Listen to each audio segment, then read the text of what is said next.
Raise your fist to the air. Tunes brothers everywhere. Rockin' loud, feel the sound. Tunes brothers smashing ground. Whoa, rebels with guitars in hand. Raise your fist. Raise your fist.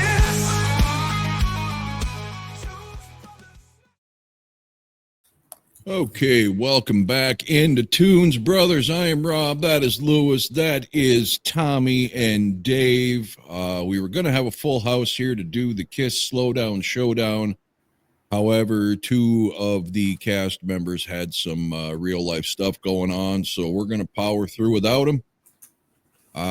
Lewis, your thoughts on, first of all, it's going to get a lot of flack, I'm sure, because Kiss does have some typical ballads, but a lot of these are up for debate, whether it's an actual ballad or not. That's why Dave came up with the genius title, Slow Down Showdown. Not necessarily a ballad, just some of their slower stuff. So going through these songs, how was it for you, Lewis? Well, at first it was kind of like, I don't even know if I really want to do this. And then I just said, let me write the songs down. Let me pick the song like I did with the other video. Let me pick the song I hate the most and then keep whittling it down till I got, near the top. I got a little bit of like, how much do I like it better than the other? But I think it's going to be a fun listen. Plus, I got the appropriate setting here because along the way I will be shitting on some of the songs. Oh, good. Tommy, how was it for you? Relatively easy. Slow stuff happens to be my game for some odd reason recently, and I knew exactly what to do with my list when it was sent to me. I like Lewis, I will be trashing some of these songs, especially my first three, at least. Okay. Yeah. Dave, you're the gay one who likes ballads, I guess, according to one of our genius commenters. Yeah, definitely. And I do like most of these songs off this lot we've got. There are a couple of exceptions. But in general, I like most of these songs. And yes, I do like ballads. I'm sorry, people. I apologize. I have a heart. You don't have to apologize for them idiots. Mine, of course, I like pretty much everything up till Monster. But some of these songs are not really my favorite Kiss songs to begin with, or even ones I would put on a playlist. So they're kind of easy to throw at the bottom. I forgot to put mine in order, so I'm kind of doing it as we're talking. That's why I should put myself last. Yeah, let me do that. Okay. So with that, we'll find out our least favorite to favorite Kiss slower songs.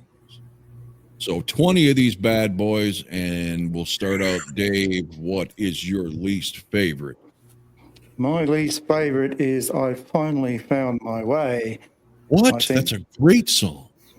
I know you're joking, Rob. Yeah, that's like my song. I think anything on Peter's first solo album is better than this. Yeah. It is. Look, shit is the only word I can come up for this song. It really is just a pile of it. So easily number 20. And this beats the Monster song, so that's how bad it is. Yeah, they didn't have a ballad on Monster, did they? No. Not really. Okay. Louie, number 20. Okay, this song written by Paul Stanley for Peter Criss. I see this as a thing of Paul's unforgiving nature, that he disguises a confession with adding extra words, where like so many people try to help me on my way. I had it all, but I gave it up, blah, blah, blah, blah, and all that shit. It's basically saying, Peter, you suck, and you're going to sign this confession for all the shit you put us through. And that part when it gets to remember how we hide the way, and the hideaway, dance the night away, and they like Paul comes in on the refrain. It sounds like they're singing to each other, so it sounds like a couple of fruits. Not only is it the worst Kiss song in the Kiss arsenal, I would call it the worst song in American modern music. Definitely. Wow. I Finally Found My Way is a disgrace. Okay. Tommy.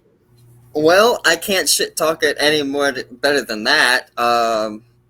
These two up top just said everything that I wanted to say about it, really. I finally found my way. Shit song. Should never have been written. And I think it was a blatant fuck you, and you're gonna sing this however you're gonna sing this anyway. So Well, I guess Yeah. I never thought of it that way, but okay. I just think it's a terrible attempt at recapturing the magic of Beth for strictly radio play and hit purposes, and it failed miserably. I still don't understand why Beth, big as it was, but that's a different topic. I finally found my way. It's just a terrible song. I don't care who sings it. I don't care who wrote it. I don't care what it's about. It's horrible. No voice in the world could save this, not even Paul's. It's just a terrible, terrible song. So, Dave, number 19. Number 19 for me, just watching my list just disappeared. Hang on. Is I Will Be There.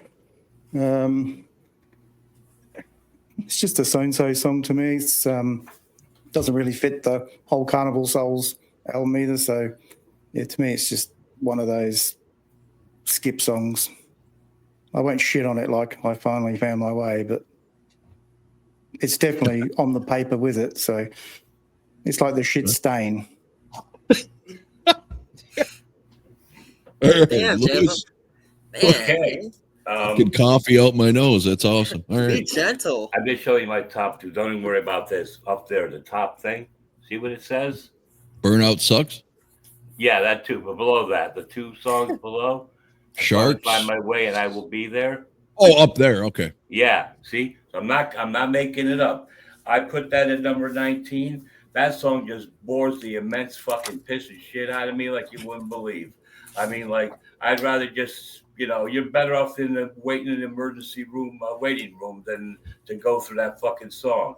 I mean, I don't care how well it's structured, how well it's sung. It just bores me very much. Fair I enough. Will Be There is not my song. So that's number 19. Agreeing Number with Dave on that, right? Yep. All right, Tommy. First of all, I have to disagree with you, Dave. I think I Will Be There is a fantastic song, and I think it actually does make sense with Carnival Souls since it's a failed attempt at grunge for the band. But it's a good album, no less.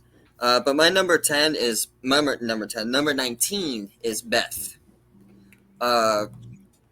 Like Rob, I don't understand the hype of why that song was so good and so overplayed.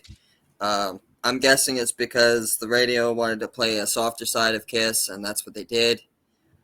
I heard other stories of it, the Kiss army surrounding the radio station, and they finally just played Kiss for the hell of it, just to shut them up. But yeah, number 19 is Beth. All right. Number 19 for me is Going Blind. This song is just bland. It's not a terrible song. It just offers nothing. I mean, there's really no melody to it. It's just kind of there.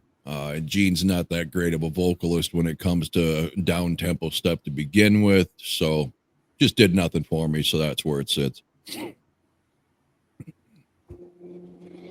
Dave. Yeah. Number 18 for me is one of the two songs off Destroyer, which is Great Expectations. Never been a real big fan of this song. To me, it's just, this is a kick-ass album except for two songs, and this is one of those two songs that... What's the other one? Sweet Pain? No, it's coming up next. Okay. Oh, no. Okay. Lewis.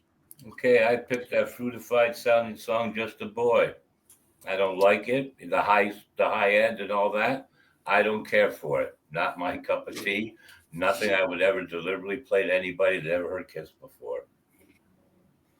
Well, yeah, that's definitely not a representation you want to give, but that doesn't mean the song's bad.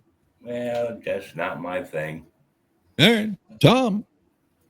My number 18 is Journey of 1,000 Years. during the Psycho Circus years, the band was going down a downward spiral. Everyone knew it. Well, maybe not everyone knew it. My dad certainly noticed that it was more about money than anything else. It's certainly not my favorite song off the Psycho Circus album either. So, number 18. Let me add a little caveat to that. Everything they did since MTV Unplugged has been clearly only about the money. They can take their, the fans want a reunion and stick it in their ass. Kiss has never done anything for the fans. They do it all for the money. And since that Unplugged, this band has been the biggest sellouts that I've ever witnessed as far as not being true to themselves or their fans. But we got an extra 20 years of the same old set list out of it, so who can complain? My number 18, Journey of 1,000 Years. Now, I am on record of saying I like this song when we did the Psycho Circus album review, but compared to the rest of this stuff, it's not even in the same league. It's still a good song, still like it. Probably would never be playlist just because it's not really Kiss. Maybe I could put it on an Elder playlist. It kind of fits in with the Elder music. But yeah, still a good song, just not one of my favorites as far as comparing it to some of these other ones. Dave. My number 17 is one that's already been mentioned, which is Beth. Once again, I do like ballads, but I don't know, this one's never really hit me. Strange because most of the old school Kiss bands preferred the hard music, but everyone gets a hard on over the song for some reason. But for me, it's just a bit, and I said, does not fit the album at all. Yeah. Louie. Yeah. This number 17 for me is a song that I can't stand on the studio version because of Paul's annoying horsey voice, and the orchestration is subpar as opposed to the unplugged version where he sings it really well and the orchestra is on their game really well. The whole structure is a lot better. Every time I look at you, so if it was the unplugged version, it'd be almost near the top or at the top. But for this studio version, 17 is the best it's going to get. All right. 17 for me is the much praised Beth. Never got it. Not even as a kid. This is the first Kiss album I ever had. Wait a minute. Didn't Tom go? Oh shit, Tom, sorry. Go ahead. It's all right. My number 17 is Great Expectations. You know what it is? Your fucking background blends right into my background of this video. So I don't even see your square unless I look over to see your face. It's amazing. Go ahead. Anyway. My number 17 is Great Expectations. Now, I know I said in the past I didn't like the song, but as I started listening to this song more and more, I can't help but crack up and laugh because of the lyrics of this song. And I get somewhat enjoyment out of it. It's comical enjoyment nonetheless, but it's a song. All right. Now, my 17 is Beth. I have a challenge to any viewers out there who are like Scott and seem to think this is a lovely, great song. Now, I'm not saying it's a terrible song. It's okay. I don't need to shut it off if it comes on, but there's no chance in hell it has ever been or ever will be on a playlist. Even a ballads playlist, this wouldn't be on. On a Kiss ballads playlist, this wouldn't be on. Not by Eric, not by Peter, nobody. But Scott has a nostalgia reason for this, something in his life, whatever. But for all the people thumping their chest to how great this song is, answer an honest question. How often have you ever put Beth on a playlist in your life? You can say you love the song, but if you truly love the song, it'd be on your playlist, right? A long time ago when I used to do different various cassettes of Kiss songs, and I would do ballads, Beth would definitely be included in it. But like I said, I've not done a long time ago. But the thing is, I don't like rock ballads that much. I mean, they do nothing for me. I'm going to go on record again for the maybe third or fourth time. I know Dave disagrees and thinks that country ballads about dogs getting run over by pickup trucks, and he couldn't be more wrong. Both of you are more wrong than disgustingly ever. They got songs that really reach the human heart better than anybody else. So country ballads will always be beautiful to me.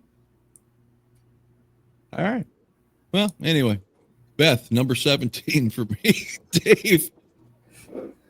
The banjo. I'd like to say, Louis, I couldn't disagree with you more. Yeah, I don't know why, but the banjo started playing in my head, and I don't know why. Nah. You're that's oversimplifying country. Trust me, there's much more to country over the genre. I know. There's Taylor Swift, Willie Nelson. Number six, I like the rest of the songs from here, so nothing bad to say. Number 16 for me is Journey of a Thousand Years. I think I went on record saying this sounds to me like it should be on the Gene Simmons solo album. But I think it's a good song. It's and I don't mind the Psycho Circus album. I'm a bit like you; they sold out after that, and I think I've spent the last 20 years apologising for being a Kiss fan. Yeah, because you try and stick up for them, but they just do things, and you think. Yeah, people talk about, especially in your guys' age, not that I'm a young man, but you guys being a few years older. Maybe I haven't really heard it out of Lewis, but Scott talked about it a lot. Obviously, it's the focal point of the movie Detroit Rock City. Kiss fans used to legit get shit and harassed, especially in the high school days in the 70s, for being a Kiss fan. What they did after this reunion would have made it 100 times worse if I cared to defend the band, because you couldn't. Everything they were saying was true. Oh, look at Gene selling condoms and coffins, and they got the same set list for 30 years. I mean, there's nothing that anybody negatively said about this band that I could defend starting at that reunion. I mean, you could thump your chest for the reunion and they sold out stadiums in 5 minutes and all that, but after that, it was basically a nostalgia act, and they did everything they could to make it as boring for the Kiss fans as possible. Yeah, is what it is. I mean, it's, as far as being a legitimate band, as soon as that reunion happened, it was over. Mm-hmm. They were only ever going to stay as a real band if they'd kept Singer and Kulik in there. Or if they actually had the original 4 members all playing and singing and writing for Psycho Circus. But once they decided that was going to be a ruse with their faces on it, and that's about it, they proved they have no ability or want, or both, to be a legit writing and recording hard rock band anymore. They wanted to mail it in, play easy gigs, and just collect checks. In some ways, I mean, you can't blame Paul and Gene for not trusting, Peter or Ace with anything. No, but they could have done a hell of a lot better effort once they replaced them, as far as, I mean, Sonic Boom's okay, minus the title. But Monster, I don't understand, and I'll never understand, and we're not going to go into a 45-minute Monster bash here, but they clearly didn't care. There's no way I can believe that's Gene and Paul's best effort. I can't believe you could bash it in 45 minutes. There's no possible way, because if you look at albums like Asylum, Lick It Up, and so on and so forth, there's no way in hell that was the best that they could have offered, especially at that time period and the technology we had at that time too.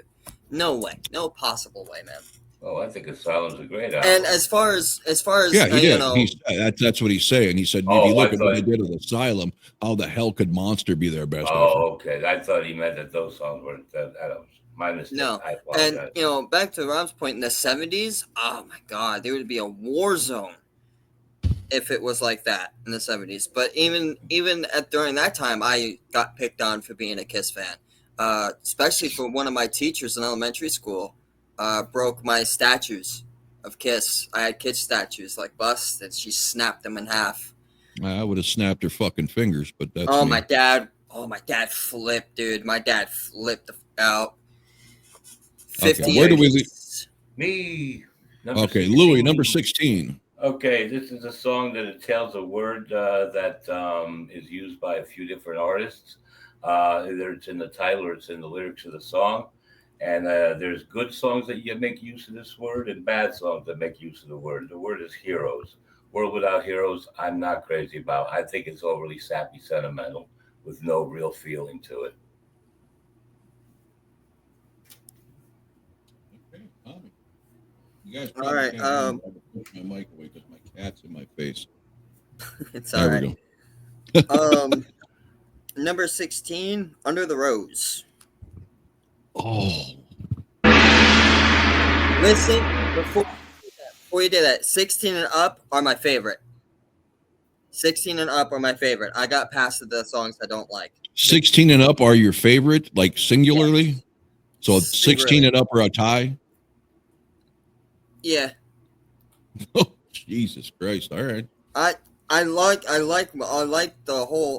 the songs that are on the list except for my bottom 3. All right. Sorry. Fair I enough. grew up with fair enough. I grew up with these songs too, being younger than you guys are. Right. So Under the Rose, fucking beautiful song. Sorry, I keep cursing. I shouldn't. Beautiful song, amazing, beautiful song. Elder, right? Yeah. Masterpiece. Absolute An album. masterpiece. Still to this day, I wish they made that concept movie just to see what it would be. Even maybe an opera play, and have Paul direct it because Paul was in opera. Even for one play, but he could dabble into it and learn. So, All right. I'm glad Under the Rose. that I'm glad you brought up the elder. Did you guys happen to see the comment? Somebody's, it's one of these underhanded compliment or successions while, stabbing you in the back with the other hand. That warning, well, I don't mind you guys having different opinions, even if you're wrong and this and that, but your constant comparison to Kiss, and Kiss has nothing like the warning and all that. I saw that. Yes, they are. I've been making this comparison since my reaction channel. There are a lot of parallels between how the warning got started and the things they went through transformation wise and to what Kiss did. It's a very big parallel, and both of them having concept albums. I mean, just is one more comparison. And for those of you warning fans who probably won't watch this video, but if you do, just because you love the warning doesn't mean every other band in the world sucks, right? If you want to live in your warning muse bubble, knock yourself out. But you are never going to win an argument nor have any credibility when you want to fucking shit on Kiss. 50 years of being the biggest goddamn band on the planet and defend the warning to me as if Kiss is a joke compared to the warning. The warning will never, ever, I don't care if they release 1,000 albums, will never even be a speck on Kiss's Shadow's ass in the grand scheme of music history. The quicker you come to terms with that and realize your great band, and they are a great band, is absolutely insignificant compared to what Kiss is and was and always will be, the easier it'll be for you to watch people compare them to Kiss and take it as a compliment. Anytime the warning can be put in the same boat as Kiss or AC/DC or the Rolling Stones or Aerosmith, you should be fucking celebrating because they will never be even close to on that level. That being said, my number 16 is A World Without Heroes. Somebody said it at 16, right? Me. Okay.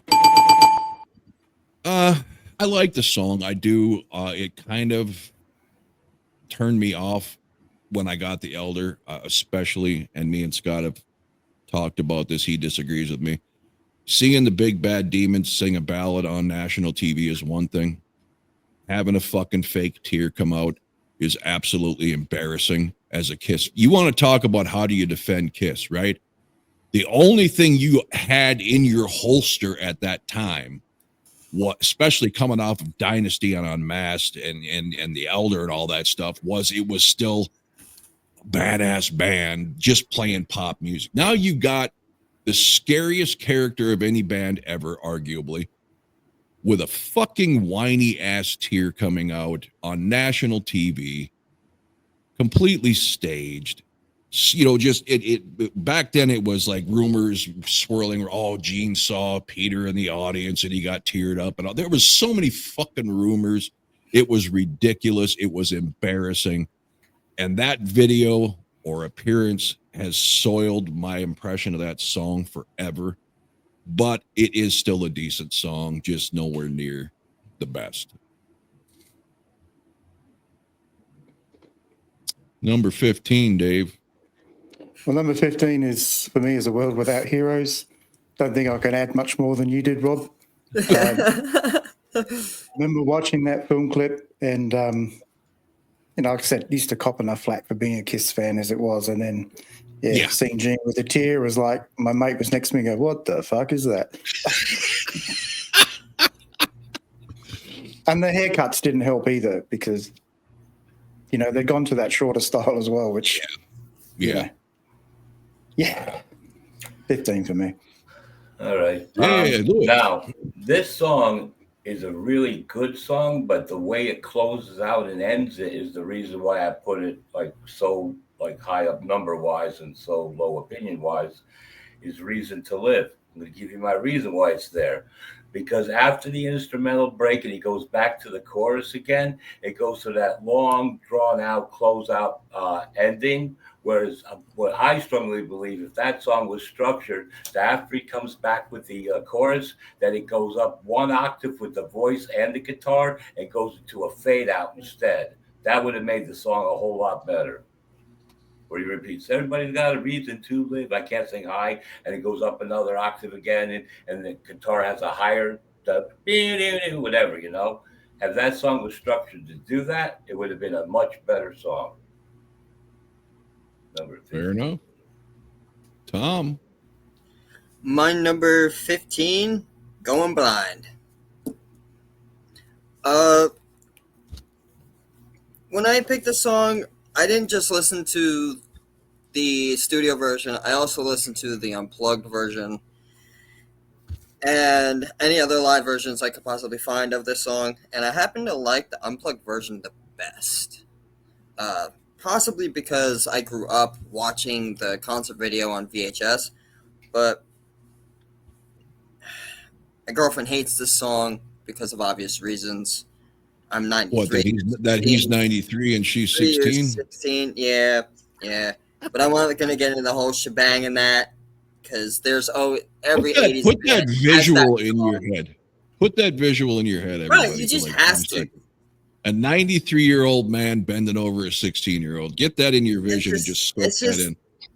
And it's just, you know, I tried my best to look past those lyrics, and I'm thinking, who made this okay? Who made the okay? You know, it's actually kind of handy because she could just use his walker as support when she bends over. Yes. He could put his hand around her and hold onto the walker too and just kind of rock in that sucker. What's funny is that I came across earlier a Jerry Springer episode. I fell in love with your grandpa. And I'm like, you know what? This is Going Blind. And if Going Blind was a true Jerry Springer episode, this would be it. So my number 15, Going Blind. All right. 15 for me is I Will Be There. I happen to like this song. Scott hates the song. You guys didn't seem too high on it either. It just has to fall this far down because I love some of these other ones way more. But I think this is powerful Paul at its finest. It's got amazing acoustic work from Bruce. Absolutely emotional, beautiful ballad. But they all got to fall somewhere. So that's where it falls for me. Dave.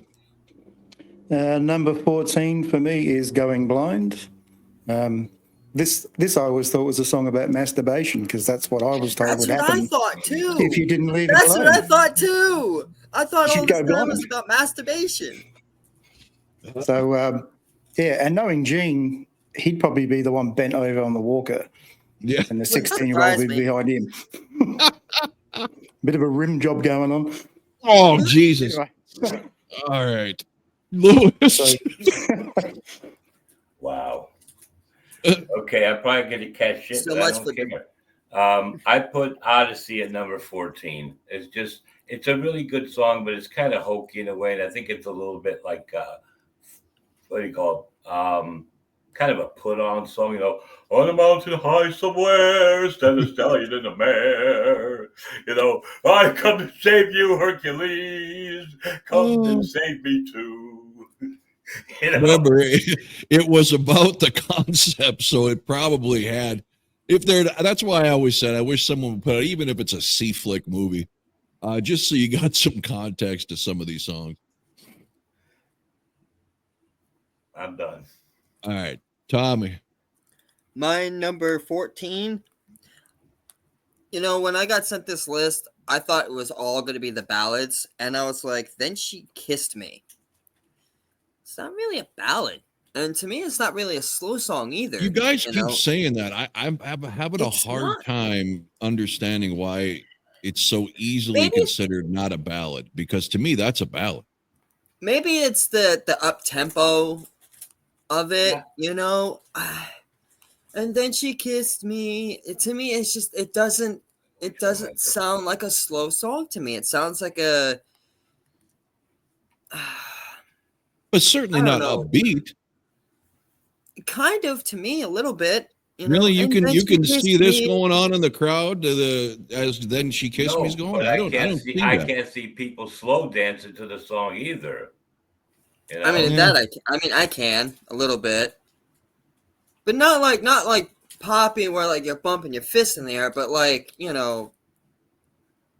can do a slide kind of dance to it. Like it's very like slow, settle kind of dancing. I don't know what to call it, man. it's a love song. Why don't you just stand up and demonstrate? I don't dance. Okay, Phil Collins. My turn All right. here. Okay. All right. Every time I look at you, like Lewis, I love any live version of this. I loved it on Unplugged, the symphony. It's too polished and too Michael Boltonish on the studio album to be a great ballad for me. Obviously, another attempt at trying to pull off Forever from Hot in the Shade. Still a very respectable song, just much better live. Dave. So I'm just banging my microphone. What was number 13, is it? 13. Yeah. 13 for me is Then She Kissed Me, which I still think is a slow tempo song. Love the song. I think they do a really good job as a cover. Got nothing bad to say about it. Just a good, solid song. Okay. Lewis. Okay, at 13, I'm 14. not crazy about Is the it 13 open. or 14? 13. 13, okay. 13. 13. I like the song to a certain point, whatever, the way it goes. I just don't like that weird opening guitar melody, all freaking whiny and out of tune all over the place with itself. Shandy. Oh. So, it's what it is, I got no real argument for or against that song. All right, Tom. All right, let me see if I can read my own damn handwriting here. You guys Forever have is something my against using computer screens to like type on? I always put everything on paper. I'm I used can to doing I it can on my understand phone. Lewis, but You're in the Tom, toilet. you're a young guy. Didn't you go to school without paper? Wasn't it all on computers already? No, I went to school with paper. Oh, I worked okay. on paper. I didn't work on computers, and no, I graduated in 2012. Okay. But I stayed after till I was 22 for trade schools and stuff. So, my number 13 is Forever. My mom happened to love this song. It was her favorite Kiss song, and she'd play it any chance she got. She'd bug my dad to play it too, but my number 30 is Forever. I thought you were going to say you stayed at school to 22 for detention. No. I was close. I definitely was close. Well, I beat one to it. I got kicked out of my public school. 13 for me is Reason to Live. This song's a little whiny to me with Paul's voice on the chorus.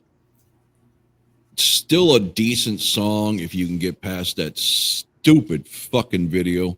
And the day some bitch burns my car is the day she fucking is found in a field beheaded somewhere. But the bottom line is it's a decent melody.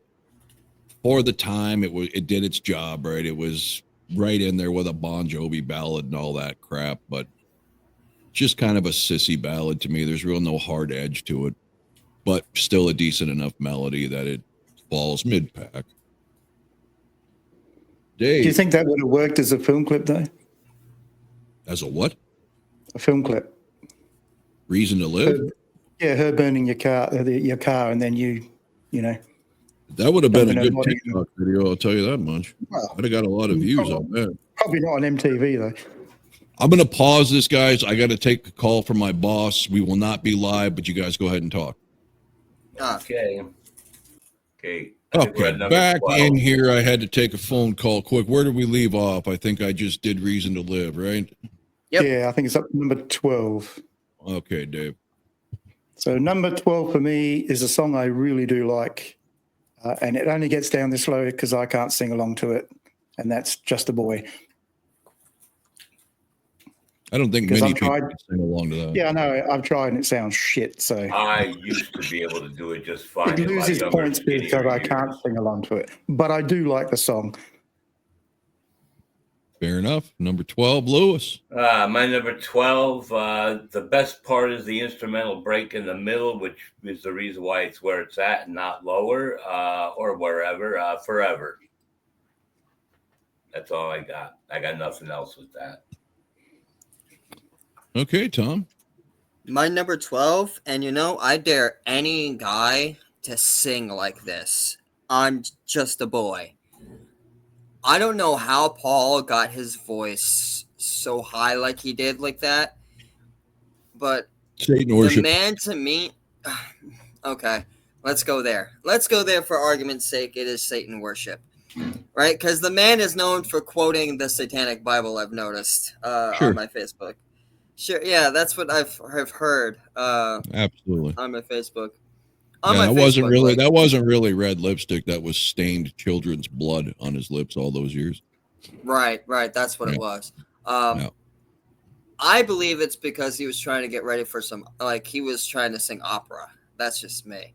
And it's a very opera-like song. And I enjoy opera. I do. There's nothing wrong with it.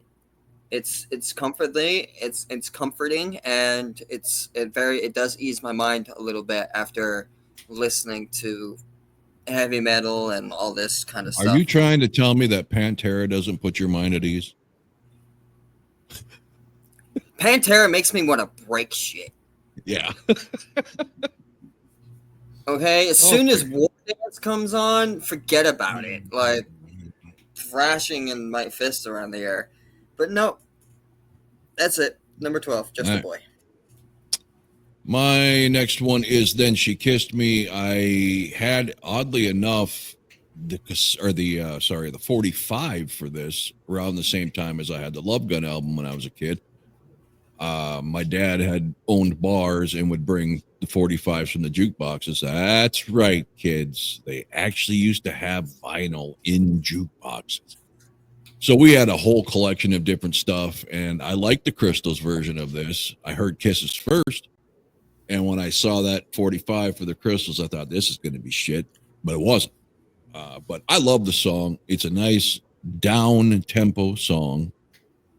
I think Paul does a phenomenal job on this. I love the guitar tones in here. It's a really beautiful melodic solo. Just a great song. I've always enjoyed it, and I'm not embarrassed to admit it. I never was back in the day. This wasn't one of those things that was cringy for me as a Kiss fan as a kid. Dave. Number 11, just outside the top 10. Number 11 for me is Shandy. I've always liked the song.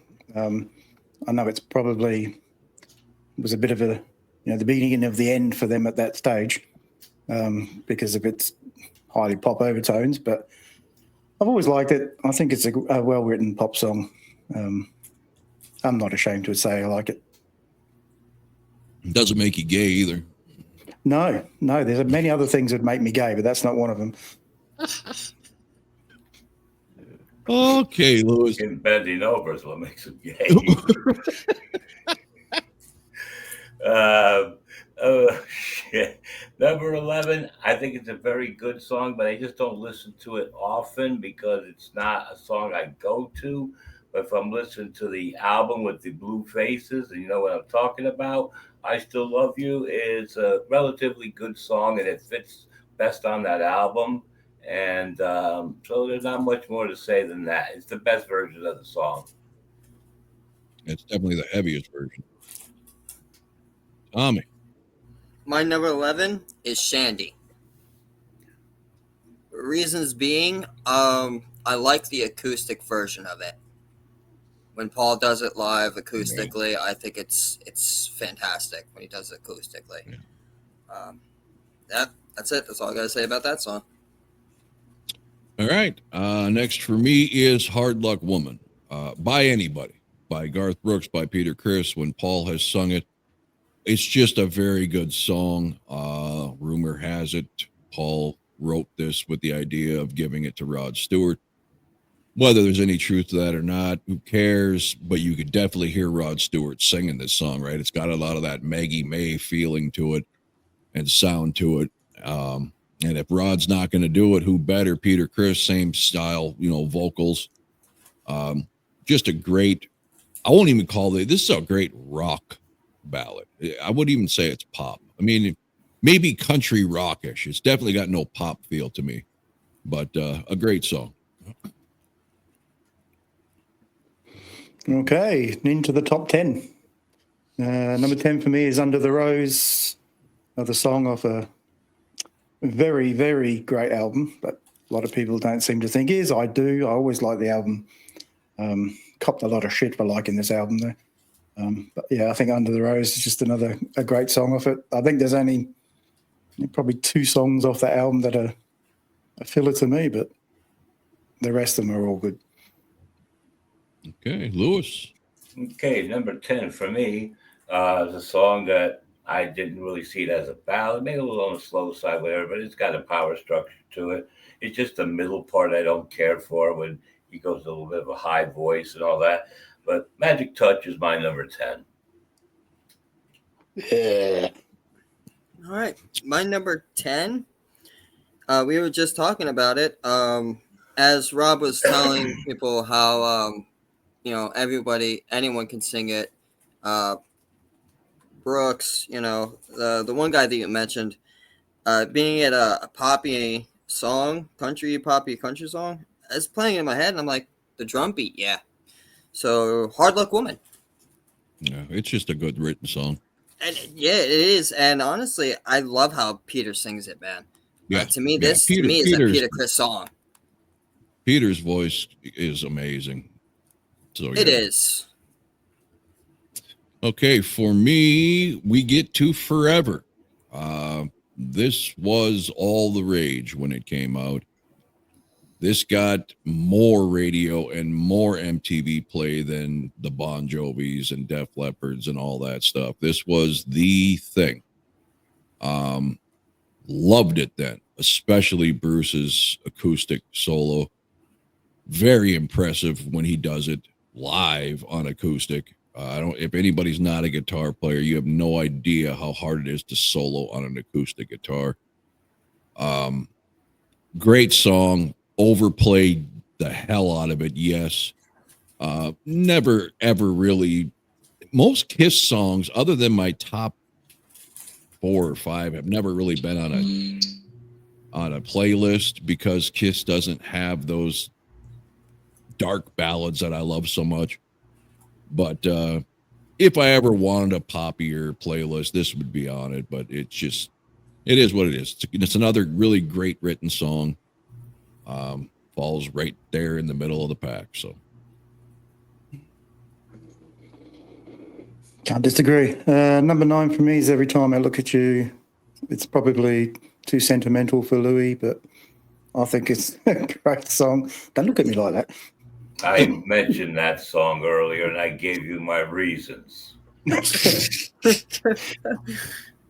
And I disagree with you, but there you go. Every Time I Look at You, I think it's a great written song. Paul's great vocals. Sorry, Louis. No. You know I respect if you're you. talking the said studio no. album version, that's not so hot. You're talking unplugged, it's fantastic. Since we're doing studio version songs, that's where it properly lands. You can view it on any platform you want. We didn't really say it's off a particular album. It's the song itself. So however they did it doesn't matter. I think it's a good song. I asked about that earlier. I said, which way we go? And you said it was all going to drop to be studio. And that's why I did this list according to all studio versions. well, it's because I didn't want somebody watching you from alive, that type of thing. I mean, what Dave is saying is it's a good song on the album. You're saying it's a shit song unless it's live. That's two completely different things. Yep. That's why I disagree with you. Whatever. Is that your number 9? No, that's right. You played your. Okay, is it my turn When now? they do that, It is your turn, Louis. Okay, straight to the point. I like the song obviously better than you other 3 guys did. Then You Kiss Me. I don't have anything to add to that. I like it. I enjoy it. And that's where it goes. Because Louis said so. Yeah. According to Lou. Okay, Tommy. all right, here's a song that some people Comes can't off of live without. Alive. Some Sorry, people you can't just get started enough like of. Paul starting a stage rant there. Here's a song. This comes off Yep, of that's what I'm Alive. doing. Here's a song that some people can't get enough of, as some people just can't live without. This is from The Elder, and it's called "World Without Heroes." I love this song for obvious reasons. I lost a hero, and the world without him at that time sucked. I was lost, didn't know what to do, and this song hits me. Regardless if the tear was staged, I don't even look at the music video. I just listen to the song, and I close my eyes and I'm just like, man, he's telling a story of how he lost his father too, or he didn't know his father or something like that. And I kind of related to it. So my number 9 is World Without Heroes. I'm not going to argue about him not having a father, but wasn't this a concept album? I would think this has got something to do with the concept of the story. That's what I'd like to see a movie for, but whatever. All right, moving on for me, we've got Shandy. See what I did there? That's good.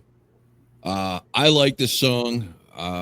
Always liked the song. Not ashamed to admit it. Never was ashamed to admit it. This is like pop song ballad writing 101. This is perfection. I go on record saying that if virtually any pop singer at the time would have released this, it would have been a number 1 hit. Great song. And yes, Louis, it's even better live, especially acoustic. But even the album version, I love. Davey. I shed a tear when Iron Man died too, so I know how you feel, Tommy. Thank you, I appreciate it. Number 8 for me is Odyssey. I know Louis said he didn't like the way this was sung. I totally disagree with you. I think it's sung brilliantly. It's a great song. If Evil had a stare, it would be Lou. I thought he'd frozen for a minute. But yeah, I just think this is really well sung. I love Paul's voice on it, so I think it fits Odyssey. Odyssey. Nah, what are you gonna do? Song's got to go somewhere. Coincidentally, that's Scott's favorite song off The Elder. Really? Yeah. I like Yeah, it'd be Mr. up there for me as Blackwell. well. Okay. I can't wait till he watches this. All right, Lewis. Number 8. That's Now, gonna be fun. this song, the first half of the song, yeah, it's like it's a little bit tedious and whatever you want to call it. But I like after when the instrumental break and the guitar kicks in with that, with whatever I don't want to is.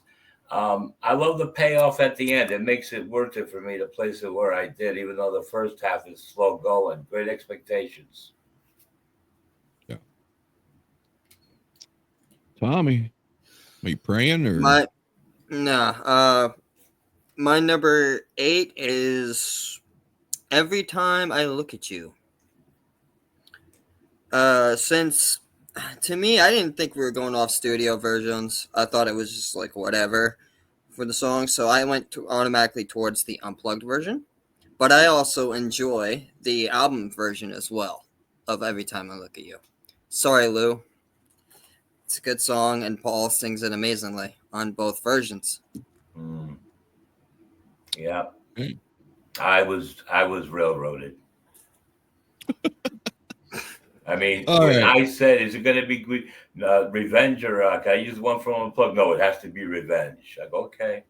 I don't remember saying that. Yeah, you said it. I got it. Maybe I don't know if it wound up on a video or it was a backstage talk. If you But did, I apologize, but yeah, otherwise that would have been maybe up to high as number 2 or 3, maybe.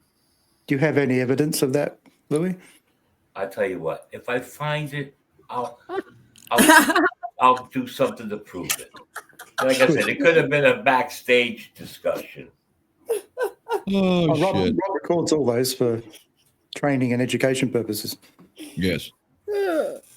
Okay. My next one is a tad overrated, and settle down, Scott. Sure knows something. My brother loved this song far more than I did as a kid. I thought the video was cool. I liked the faces floating during the, the ah part. But really, as much as people want to take a steamer on stuff like Shandy, how is this any less of a poppy ballad? Scott will have you believe it's a heavy ballad because he's on peyote half the time. There's really nothing heavy about this song. It's a very poppy, Bon Jovi-esque type ballad. It's a decent song, just a bit overrated to me. Dave. Which one was it? Sure know something. Sure know something. Okay. I don't have that on my list. Number 7. You should have 20 songs on your list. I do have 20, but that's not on one of them. Which one do you got written down twice? None. You got to Then have you something put- written twice if you got 20 songs. Or you put something in there that's not a ballad. You're not allowed to make up your own list. No, Yeah. I did not. I did Do not. you see Unholy on there anywhere? No. Oh, I forgot that one. All right. Well, I'll go my number 7 while he's trying to figure himself Yep. out. Is my a number million to 7, I've got one. lot A of million to space. one. Is that one of them? That's on the list. Yeah, number Okay. 7 for me is A Million. How did he know it was my next song? I didn't. Well, you just said it. A Million to One is my number 7. Love the song. It's another great Paul vocal. So Awesome. Okay. I'm watching 7 Tommy for try to me. work it out.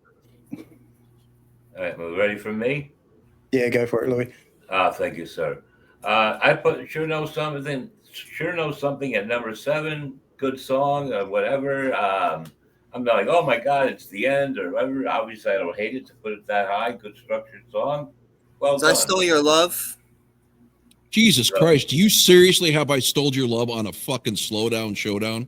That's probably what it is. It's one of their heaviest fucking songs I ever. fucking put that down instead of something else. I apologize. Wait a minute, wait. Is I Still Love You on your list? Yeah.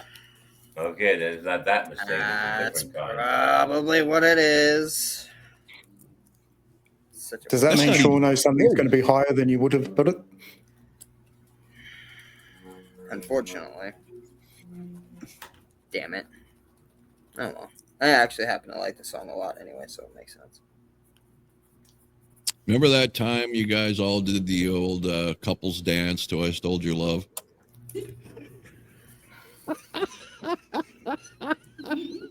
It was my wedding song.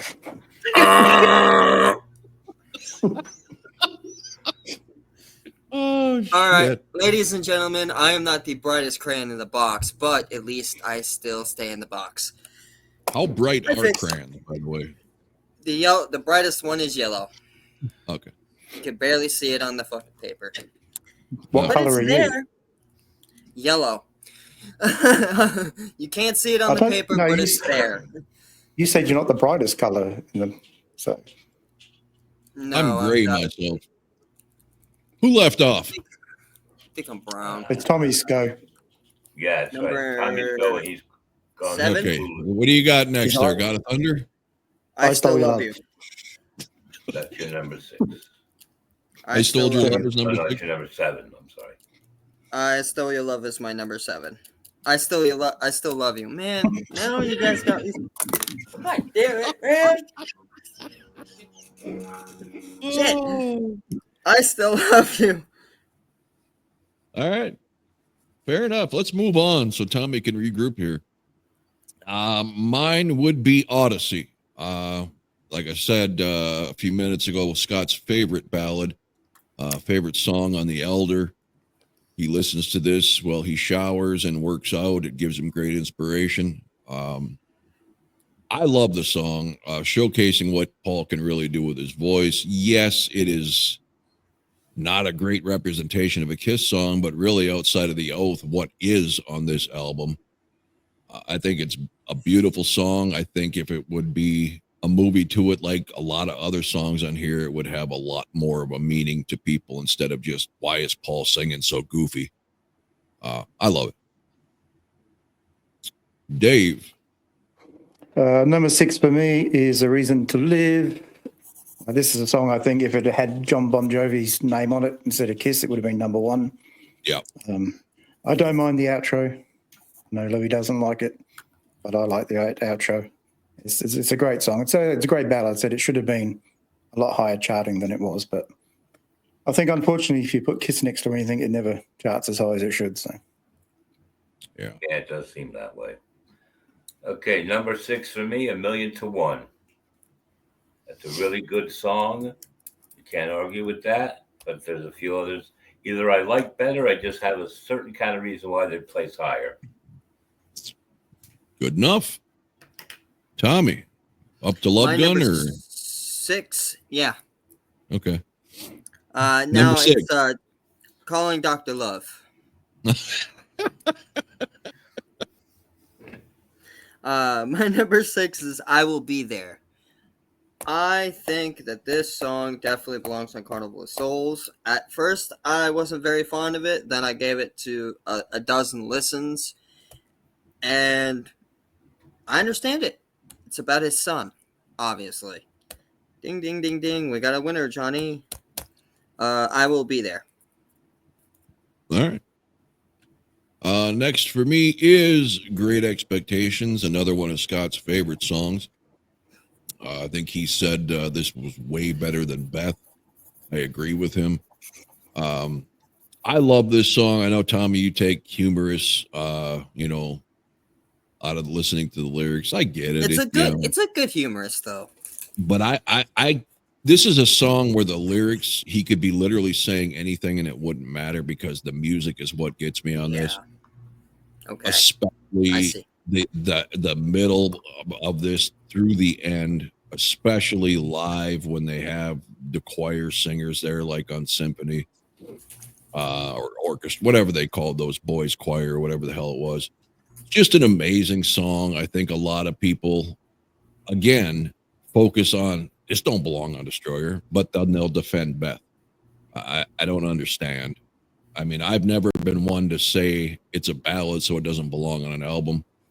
I've come to understand through most bands, with the exceptions of your AC/DCs and stuff, that every rock band's got ballads. I mean, this just happens to be one that most people don't like. I love it.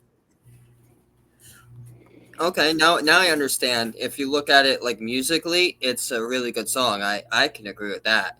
But see, a lot of people Instruments refuse to alone. do that, right? They just think that this is a shit song compared to the other 9 or 10. Well, that's not really judging a song. That's judging it versus the competition on the album. That's not fair. Right. Right. All right, Dave. According to Tommy, Back in Black's one of the best ballads ever written. Absolutely. How's Bells, actually? Oh, Dave. Number 5 for me is another. I mean, this one did better than Reason to Live, but it's another song I think probably should have hit number 1 as well, which is Forever. I said another Came great close. song. For 3, I think. Yeah, but if it had Bon Jovi on it, Yeah. it would have. It would have been number 1 for like 4 months in a row.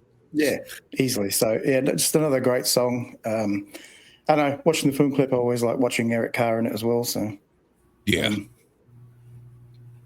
And as you said, the acoustic guitar solo from Bruce, really watch it. Any time you see him doing it, it's just brilliant. So proves why he was a much better guitarist than Ace Frehley ever was. So Amen, Top-notch brother. guitarist. That's what Scott thinks too. does he? No. I don't Lewis. know why. Okay, you all shit on this song for whatever fucking reason you shit on it. You gave your reasons, which I have to accept as valid. But I only like this song on the studio album. It's never been done properly live. Peter sings it like shit on stage, and not a good version ever existed. But in the studio, Beth is a well-structured song. The orchestra is on point. It's very well recorded, has a nice sound to it. So I put Beth at number 5. Yeah, you ever notice Peter can never hit that last note live, not even back in the 70s? It was He can't always hit the first note properly. That's why I put the studio version such high esteem. You know what ruined it for me? You know what ruined it? That song for me? That terrible live performance that he did of it, and he was just too intoxicated on something, and he's just giggling, and like he can't sing it, and he's like he has to restart it and restart it. And That's what ruined it for me. Sing That song. along and all that. Yep, that's what ruined it for me. And I believe that was what during the Dynasty era. But as Scott would say, that's rock and roll. Yeah, sure. Getting loaded and sleeping with chicks is rock and roll. Right. Any dude can Go do ahead, that. Tommy. I love when My Scott's number not here. I 5. can poke fun at him and he can't fight back. My number 5 is Magic Touch. Paul, man. You got the magic touch. I love it. Thanks. Yep. All right, that's it. That's all you got to say about that? All right. Yep. My number 5, Magic Touch, and that's all I got to say about it. No. I love this song. Great falsetto breakdown by Paul. A very, very underrated song. That whole album is underrated, I think. Of course, we all know why. It gets judged by one song. But yeah, just another gem in a long, long list of Paul Stanley vocal performances. Dave. Can't disagree. I like it sloppy, but not from my lead guitarist, that's for sure. Number 4 for me is Hard Luck Woman. Love the way Peter sings this song. I like it when Paul sings it as well. Just a really great song. I don't think it cares whoever sung this. It's just a really good song. Correct. Lewis. Okay, this is a song that all you guys took your shit on, putting sexual innuentations and connotations into something I never saw, and I still will never see that. I think this is a song about a very old person, sadly coming to the end of his life, saying these words possibly to a grandchild. I'm 93, you're 16, I'm going blind, and you still have your life ahead of you, and that's all I get from the song. I get nothing disgusting and dirty from it at all. Going blind is number 4. I think what brought that on is Gene has openly been such a fucking pig for so long that you just make the natural assumption that even when he's 93, he's still going to want to bang underage chicks. That came from Paul when he was writing out the song and singing and playing along. Paul goes, "Hey, why'd you throw in I'm 93, you're 16?" He goes, "Oh yeah, I'll do that." That's how that happened. Like I said, Explain I it. see it It's as something about 16, right? Though Christine 16. Yeah, well, Maybe this was about Christine. Okay, Christine 16, there's a reason. The talking that Gene does, though. That's creepy.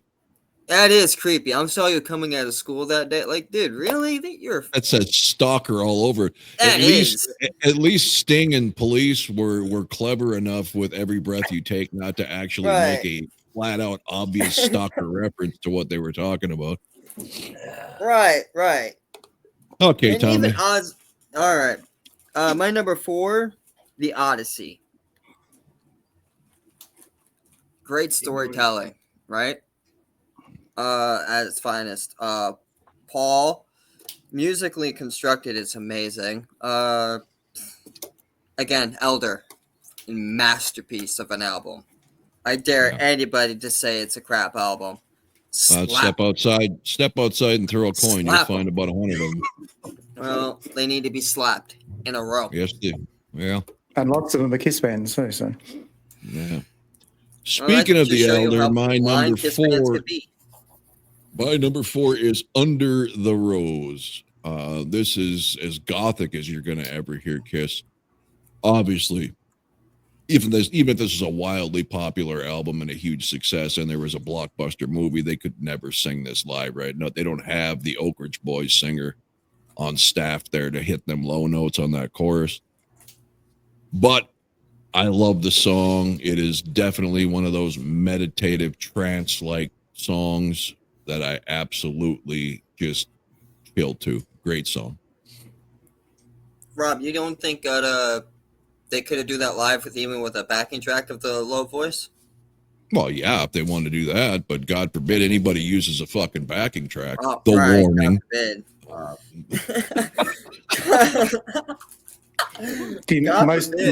Most bands use backing tracks these days. Yeah. As long as you're only using it to replace something you can't do live. Correct. Which goes back to the old argument. I always throw back at these people. Well, they shouldn't do it. They should do it right. Okay, so are you telling me that in the studio you love this song, but they shouldn't have had the keyboard, the chick singer, the whatever, because they couldn't, do it live? Is that what you're saying? The song shouldn't fucking exist? Come on. Because you only have to look at Queen doing Bohemian Rhapsody. Yeah, they never ever sang that live. Ever. No. That was always they get their parts, but then when it goes into the operatic part, it's just a track. Yep. Because you're not going to be able to do it. So, but you wouldn't want them not to do the song. With him being on exactly. How fun would it be to hear that song if you're a fan of the song and that part was just skipped live? You'd be going, what the fuck? Yeah. Okay. Number 3 for me is one of my favorite albums, Sure Knows Something. I love the bass intro. This is just a great song. And I know, yes, the album cops a lot of flack, but I still think it's one of their best albums. And sales would suggest it is too. So, yeah, and that whatever. We can't argue with the people who are gonna just shit on it because of I Was Made for Loving You, Scott. That did help the album sales, whether you like the song or not. I mean, just the way it is. Oh, definitely. Louis. Loneliness will haunt you with your sacrifice. Do you take the oath? Will you live your life under the rose? I take it back. They could have done it live if they would have put Lewis on the back of the stage with a microphone. That's what I wanted to show you. With auto Under the Rose, number 3. Tommy. My number 3, 1,000,000 to 1. Such a badass song in itself. I'm sorry for cursing. I don't know if it's allowed anymore or what. What? Cursing. Who the fuck said that fucking cursing ain't fucking allowed on my fucking podcast? Demonetizing, man. They can fuck off. I got a thing to check in there for language. That's fine. It just goes out to less people. All right, cool. 1,000,000 to 1 is such a badass song. It really is. And it's on a playlist of mine. It's definitely on a playlist on mine. And when it comes on, doesn't get a skip. So that's it. Which one? 1,000,000 to 1. 1,000,000 to 1. Okay. My number 3 is one that Lewis shit all over. Just a Boy. One of the greatest Paul Stanley vocal performances of all time. If anybody who shits on this and that falsetto because it's gay, I challenge you to get a fucking microphone and sit down and do it. Thank you. And Thank you. videotape it and send it over, and I'll Thank put you. it up on this fucking channel. All right. Hey, Thank Louis, you. do it. Do it, Thank Louis. you. Do it. I can sing the song, but I can't do the high voice. Well, You can that is try. the whole song. What? The whole song is high voice. No, not You the whole can't. song. Just when he says, "I'm just a boy," he sings it like basically goes, "Who shares a ship through the stormy sea? If hope is lost and so are we. As I sail my slow one to God." You guys are curdling the milk in the staring at refrigerators of me. every viewer out So there. I'm like, Oh yeah, no 100%. hero. I can't sing the Tommy? high part. Tommy, stick to guitar. Louis, stick to low parts. See, that's All why I right. let my fingers do the Just a talking. Boy is amazing. It's beautiful. My only complaint about it is way too fucking short. There you go. That's what There she you said. go. All right, Dave. Number two for me comes off my favorite Kiss album, and that's "I Still Love You." I just think this is a beautiful song. It's not a gay song. It's just a great love song.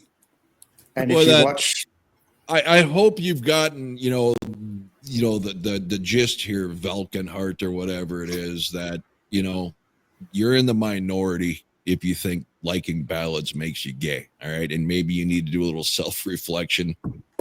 Maybe there's something you're having a hard time coming to grips with in your personal life.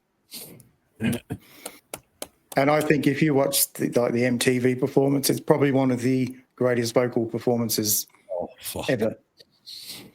So anyone who said, "Oh, talentless group," watch "I Still Love You" on MTV and tell me there's no talent there. Yeah. So number 2, "I Still Love You." Louis. Another song shit on earlier by most you people. I had to re-listen to these songs just to make sure I know where to place them. I really think this is a strong song, and it's Journey of 1,000 Years. I like the harmonies that go with it, the outro and everything. Very powerful song, Journey of 1,000 Years, number 2. I like Beautiful. Tommy. Let me tell these assholes I used to go to high school with, and I used to sing this down the halls. Okay, I'm not fucking gay for this. All right. Sure Know Something is a fucking amazing ballad, and if you actually listen to it, you would like it too. I don't give a shit. Piss off. Sure Know Something. I ain't Piss gay. off. And that's all he's got to say about that, goddammit. All right. Number 2 for me I'm getting hot. is. Oops, wrong button. I Still Love You. This is power personified, about as bluesy as Kiss is ever going to get. And I hate blues, but when it's done right, it's fantastic. This is a song. I know, Lewis. Yes, I agree with you, Lewis. The studio version of this is by far the best version I've ever heard. There's something so powerful about it. It was so much emotion. But that unplugged performance when he holds that goddamn note out, Jesus, man. Oh my God. It's just epic. Great written song, drawn on personal experience, as whiny as it is for a grown man to be sobbing like that over some skank that left him for a fat, ugly actor. Is what it is. Yeah, who the fuck? What girl in the world She looks left at him for a Dan Aykroyd Ghostbuster? and says, "Oh, I've got to get me some of that"? Jeez, Right. that's almost as bad as you guys telling me that Alanis Morissette was actually fucking banging fucking Joey from Full House. How some of these guys, you take them out of their money and fame, couldn't get laid in a fucking women's penitentiary with a handful of pardons. Dan Aykroyd certainly at the top of that list. But great song. Awesome song. Number one, Dave. Number one for me is my favorite song of Dynasty, and that is Magic Touch. I can't really say any more than it's just a fantastic song. Paul's great vocal. Gets high again. I can't sing that part, but I'll forgive him for that one. Yeah. Number one, Magic Touch. Louie, I'm interested here.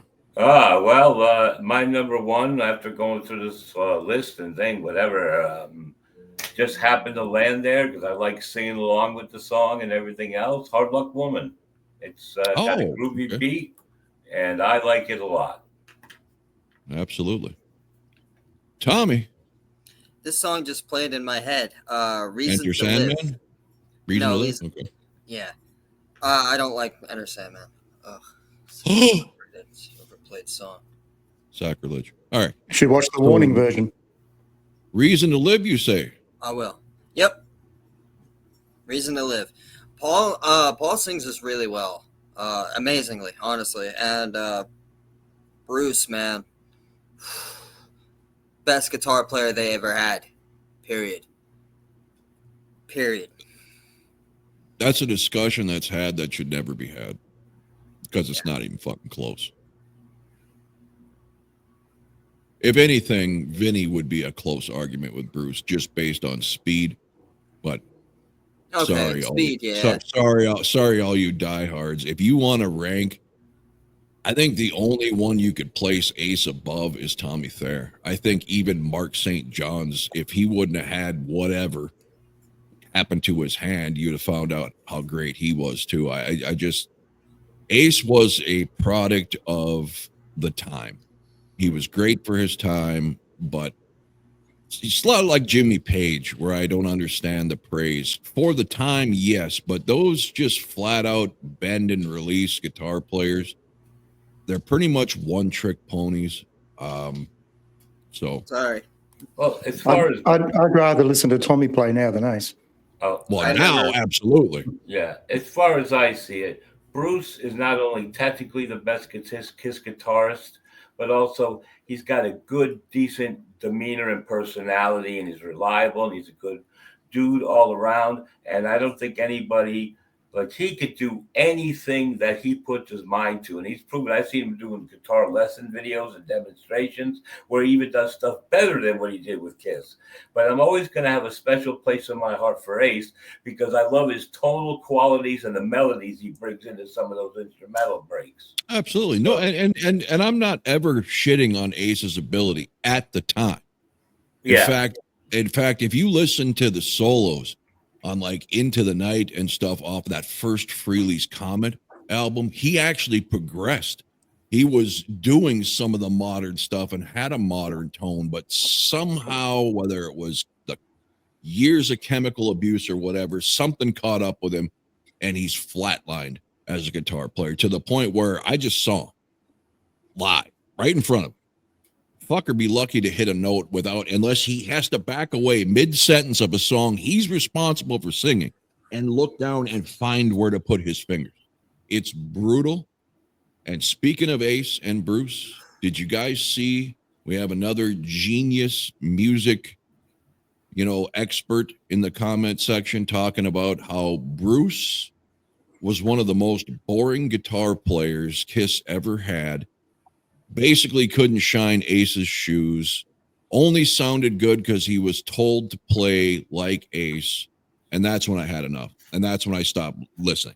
If you want to come at me with Tommy being told to play like Ace, I'll listen. Bruce played nothing like Ace. Not in 1984, not in 1994. He always brought his own style to those classic Kiss solos. He can't write a solo. Who the fuck do you think wrote all of Bruce's solos for 10 fucking years and fucking 7-8 albums? It sure as hell wasn't Paul. It wasn't Gene. Bruce was his own man, period. What you see and hear from Bruce is what came out of his mind and his hands. So go fuck yourself and come at me with some more logical fucking arguments if you want to trash Bruce, because saying he was just a yes man who did what he was told, maybe behind the scenes, as far as the band goes, yes. As a guitar player, they got him for the exact reason they did not want that Ace Frehley sound anymore. Period. And if you look at any of those live, go back to the Animalized concert, the VHS cassette, any of those fucking solos, he's not moving like Ace. He's not playing like Ace. All of those classic Kiss songs have his own twist while keeping it somewhat original. He never once tried to emulate Ace in any way, shape, or form. That would be like asking somebody who drives a Porsche to drive it like it's a Prius. That would be an absolute waste of why you got Bruce Kulick in the first place. So there you go. My number one. My number one is A Million to One. This to me is just drastically underrated. I know most Kiss fans that I've heard and read over the years like it. I just think this is a missed opportunity, and maybe it would never have done anything because, like we've talked about with a lot of these songs, if you put someone else in the, singing this song, it does big. For some reason, Kiss just always got crapped on by the critics, the media, whatever. But I think this would have been huge if given the proper attention.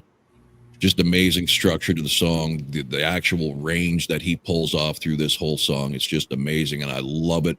If you guys haven't heard it on that one live Kiss, Paul's solo tour that he did around the Live to Win time, they do this live, and it's fucking amazing. Well, I used to play albums when I was in the service, either at home, at my apartment, or whatever. We have people over, and everybody always had a positive opinion about A Million to One. They say, like, I like that song best on the album, whatever. Radio, it's like, if you belong to a record company that doesn't want to shell out money to the radio stations, hey, play this song, we pay you this to play the song, it's going to go nowhere. Everything with Kiss is basically word of mouth, or it may be a TV promotion or something. So Kiss never got a lot of airplay. So that's the reason that their sales are never as big as they could have been. Well, then you could say it's on Casablanca, Polygram, and Mercury over the years, because especially Casablanca. Certainly, Casablanca was almost bankrupt before Alive, but Love Gun, Rock and Roll, Kiss the biggest band in the world. You can't tell me that record company wasn't pulling enough money to heavily push them in rotation. Maybe not in the 80s because they were pretty much skating on bankruptcy and in debt to the IRS. But so Polygram, Mercury, maybe not so much. But Casablanca had its chance to really push this band. Mm-hmm. But is what it is. I guess they were too busy blowing coke to worry about anything. All right, that is the Slow Down Showdown. I got some good ripping of commenters, and I like doing it in this medium because it's so hard to type everything I want to type to these morons.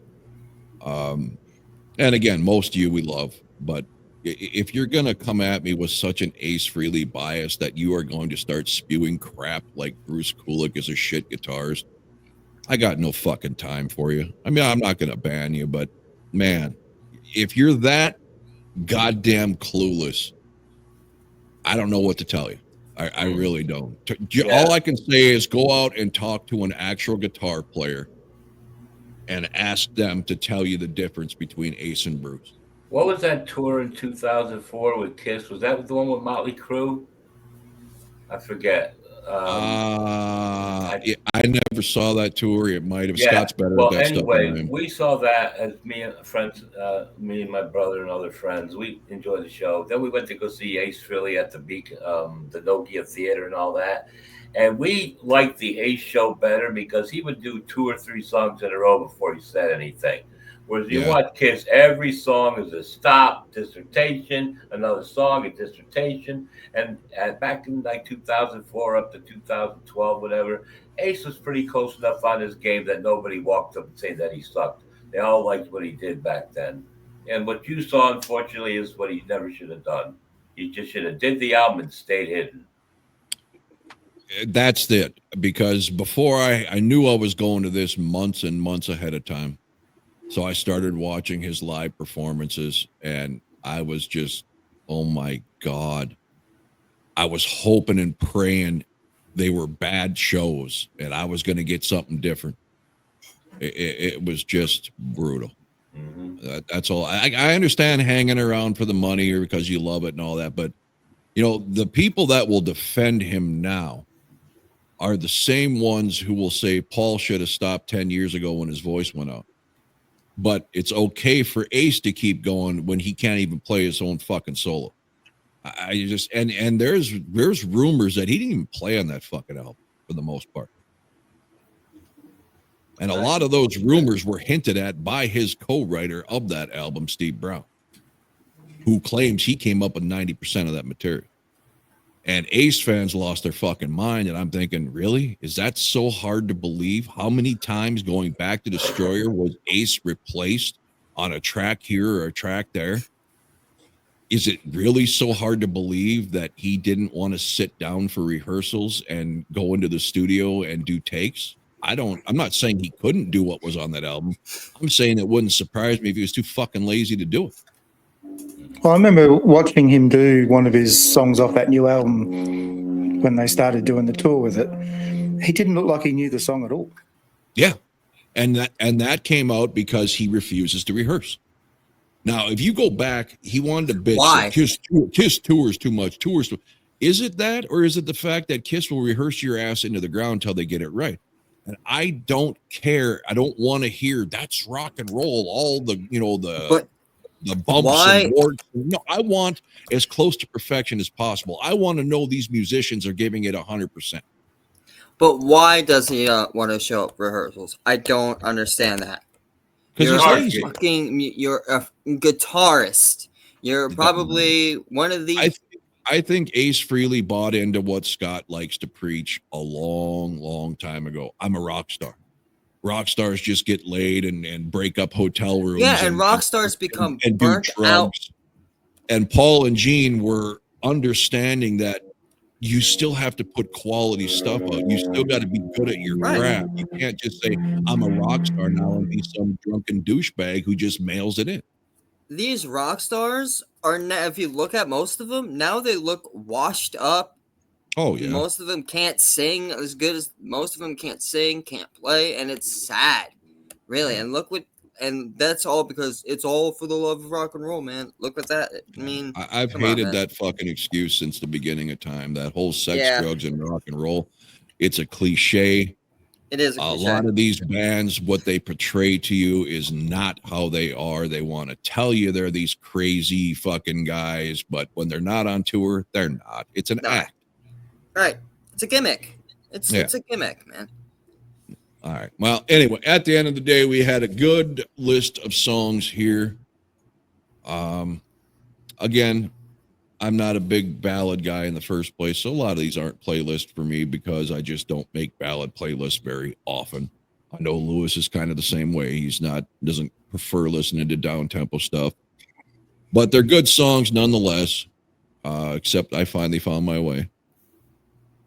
And other than that, I got nothing left to say. Any of you? Did anyone have that one not number 20? It better have been number 20 on everybody's list. Just checking. Okay. All right. I'm sure we pissed off Scott with that. That's probably like number 3 on his list. I'll have to go back and look at your Psycho Circus thing and see what he said. Oh, yeah. Right. Okay, guys. Well, that's a wrap for that. And until next time, everybody,